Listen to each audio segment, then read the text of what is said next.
आपका अक्षत दुनिया web TV में और मैं हूं आपके साथ शिप्रा। चलिए शुरुआत करते हैं बुलेटिन की।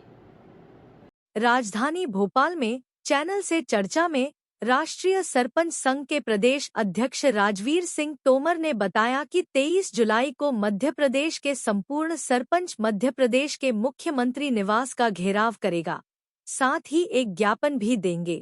तोमर ने चैनल से यह भी कहा कि किसी ने भी 6 महीने में हमारे साथ एक भी बैठक नहीं ली। देखिए और क्या कुछ कहा राजवीर सिंह तोमर ने। पूरी खबर देखिए हमारे चैनल पर। सबसे पहले परिचय। राजवीर सिंह तोमर, मैं प्रदेश अध्यक्ष राष्ट्रीय सरपंच संघ। क्या कारण है सर 23 तारीख को एक बड़ा प्रोग्राम? 23 तारीख को मध्य प्रदेश के संपूर्ण सरपंच माननीय मुख्यमंत्री जी का बंगले का घेराव करेंगे, एक ज्ञापन भी देंगे उनको। और उसका मूल वो है क्योंकि जब माननीय मुख्यमंत्री जी ने 6 महीने से हम लोग प्रयास कर रहे थे कि सरपंचों की दुर्दशा हो रही है दिन प्रतिदिन, माननीय मंत्री जी ने, माननीय मुख्यमंत्री जी ने एक बार भी बैठ के चर्चा नहीं की। उन्होंने 1 जुलाई को एक पत्र भी मनरेगा का जारी किया जिसमें सारे काम बंद कर दिए, क्योंकि इसमें जो गलती है सरपंच की थोप दी जाती है। सरपंच कहीं गलती नहीं करता है, गलती संबंधित मनरेगा कमिश्नर की होती है, जनपद सीओ की होती है। जब इन्होंने राशि जो मूल जो है मनरेगा का 60-40 का रेशो मेंटेन करना रहता है, जो पंचायत मेंटेन कर रही थी 60-40 का, उनको तो कभी भुगतान नहीं दिया। और जिन पंचायतों ने कभी मनरेगा का रेशो भी मेंटेन नहीं किया और कुछ लोगों ने फर्जी बिल लगा करके करोड़ों के बिल के भुगतान मनरेगा कमिश्नर के और जनपद सीओ से मिलकर के कर लिए और दोषी ठहरा देते हैं सरपंच को। ये सरपंचों को टारगेट करने का काम जो प्रशासन और शासन करता है, इसके विरोध में हम लोग 23 तारीख को धरना देंगे। दूसरा, कुछ माननीय मुख्यमंत्री जी के कैबिनेट में या उनके मंत्रिमंडल में एक ऐसे मंत्री जी हैं गौतम टेटवाल जी, जिन्होंने अभी कुछ दिन पहले एक वक्तव्य दिया कि गौ माता जिस पंचायत में घूमती हुई पाई गई तो सरपंच को 3 दिन जेल भेजेंगे। उनकी योग्यता, उनकी कार्यक्षमता माननीय मुख्यमंत्री को देखना चाहिए, जनता को भी देखना चाहिए कि इस तरीके की भाषा का उपयोग कर रही है। सरपंच कहाँ दोषी हो जाता है? सरकार, शासन प्रशासन कभी पंचायत प्रतिनिधियों को जब बुला नहीं सकी, बैठ नहीं सकी, उन पर भ्रष्टाचारी का आरोप लगा देती है, उनको जेल भी भेजती है, धमकी दे रही है। लेकिन माननीय मुख्यमंत्री जी से हम 23 तारीख को ये मांग है कि ऐसे मंत्री को मंत्री पद से इस्तीफा लेना होगा उन्हें, नहीं तो जो है ये आंदोलन रुकेगा नहीं। कारण है कि गाय का पैसा ऐसे ही भ्रष्ट मंत्री खाते हैं, सरपंच कभी पैसा नहीं खाता है। सरपंच जैसा ईमानदार सरपंच किसी राजनीतिक पार्टी का नहीं होता। वो जनता ने उसके अपने गांव के मुखिया तब बनाती है जब उसके प्रति वफादार होते हैं। लेकिन ये जो कुछ प्रशासन के अधिकारी, एक दिन अभी एक कलेक्टर साहब ने कहा था कि सरपंच अगर महिला है और उसका पति काम करता है तो उसको पद से पृथक कर देंगे। मैं कहता हूं कि आप ही को ये अधिकार हैं, जनता ने चुना है क्या उसका पति क्यों नहीं जा सकता है? क्योंकि ग्राम सभा होगी तो उसका पति भी एक वोटर है, वो भी वहां बैठेगा। लेकिन ये कहां का नियम है कि एक तहसीलदार, अभी मेरे पास एक कटनी से फोन आया कि रोड डल रही है, तहसीलदार साहब सीमांकन कराया, शासकीय भूमि है, सीमांकन होने के बाद शासकीय भूमि है, रास्ता है, लेकिन उस पार्टी को स्टे इसलिए दे दिया कि जब सरपंच से 10,000 रुपये मांगे उसने नहीं दिए। तो उन्होंने स्टे दे दिया, काम रुकवा दिया। तो सबसे ज़्यादा ज़रूरत है ऐसे तहसीलदारों को सेवा समाप्त करने की ज़रूरत है इस सरकार को। यदि ऐसे तहसीलदार, ऐसे कर्मचारी जो इस तरीके की भाषा का उपयोग कर रहे हैं, तो उनके बच्चे, जो उनकी गाड़ियां चलती हैं, उनकी तनख्वाह मिलती है, वो कहाँ से मिलती है? गरीब किसानों के सभी का मेहनत और मजदूरी का जो पैसा रहता है उसमें से कटौती से वो तनख्वाह और उनकी गाड़ियां चलती हैं। और वो कहते हैं इस तरीके की भाषा, तो उनकी बीवी और बच्चे जब स्कूल जाते हैं तो पर्सनल गाड़ी से जाए, ना कि सरकारी गाड़ी से।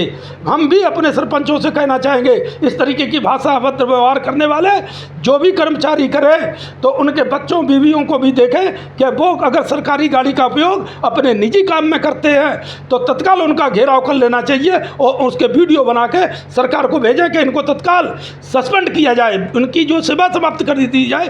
क्योंकि ये सरपंचों के पीछे क्यों पड़े हैं? सरपंच भ्रष्ट नहीं है, ये सारे भ्रष्ट हैं अधिकारी, इनके पीछे होना चाहिए। अब जनता का खुला, जनता का और प्रशासन शासन के बीच की लड़ाई लड़ेंगे, चाहे किसी भी हद तक हो जाए ये। और जब तक टेटवाल जैसे कोई इस्तीफा नहीं लेंगे तब तक ये अब लड़ाई नहीं रुकेगी।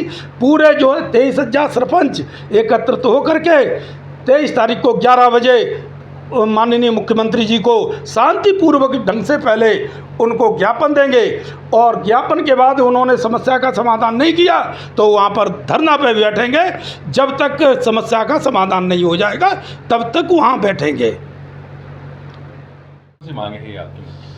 हमारी मुख्य बिंदु जो है, आज सरपंच का जो मानदेय भी निकलता है, पहले तो मिल ही नहीं रहा है बहुत सी जगह, तो जी वो सचिव निकाल के देना ही नहीं चाहते हैं, और देने चाहते हैं तो वो बड़े दिनों बाद निकालते हैं।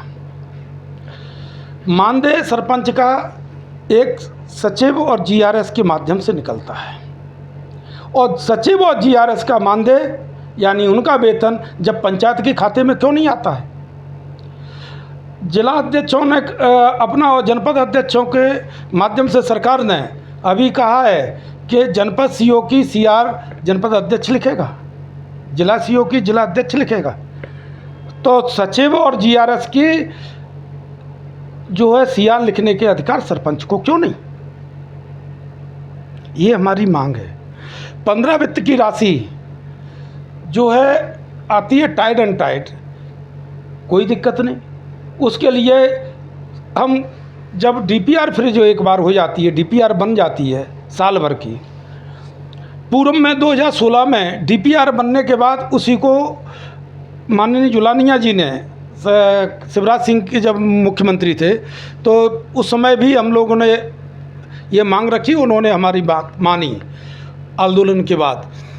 तो उसमें हम लोगों ने जब कहा तो उन्होंने, जुलानिया जी ने एक कहा कि ठीक है आपकी डीपीआर को ही टीएस मान लिया जाएगा, और जो है मूल्यांकन के लिए जो भ्रष्टाचारी सब इंजीनियर 6-6 महीने 1-1 वर्ष तक मूल्यांकन नहीं करते हैं। जब मूल्यांकन नहीं करते हैं तो फिर सरपंच को मजबूरी में कमीशन 10% देना पड़ता है, क्योंकि उसकी राशि लग जाती, पैसा फंसा हुआ। फिर कहते हैं कि सब जो है सरपंच बदनाम, सरपंच भ्रष्ट है। सरपंच भ्रष्ट नहीं, भ्रष्ट है वो सब इंजीनियर। आपको क्वालिटी चेक करने के लिए जब क्वालिटी की लैब बनी हुई है तो वहाँ सरपंच अपना लैब रिपोर्ट देगा, आप एक रेट फिक्स करिएगा, हर चीज़ का रेट फिक्स है आपके यहाँ, उस रेट के हिसाब से आपने सीसी खरंजा नाली निर्माण हुआ, और उसके बाद जो है मूल्यांकन, जिस वार्ड का पंच है, जिस वार्ड के 4 लोग हैं उनके हस्ताक्षर करा के आपने उस बात को जो है फाइनल रिपोर्ट बना देनी चाहिए, मूल्यांकन माना जाए। ये कोई लेकिन क्या है कि सरकार खुद नहीं चाहती है इन भ्रष्टाचारियों के, क्योंकि इनसे कमीशन आता है। यदि वास्तविकता चाहो तो ग्राम पंचायत 1 वर्ष में बहुत कुछ सुधार हो सकता है।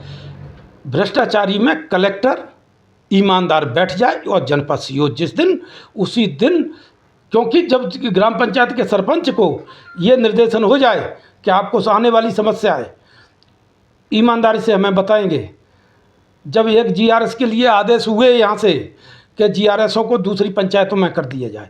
जब गांव में सरपंच बनता है तो एक पक्ष, दो पक्ष, तीन पक्ष होते हैं। एक पक्ष का जीआरएस बैठा हुआ है, वो मस्टरी नहीं डालेगा, और डालेगा तो मरे हुए के डाल दिए, बाहर के डाल दिए।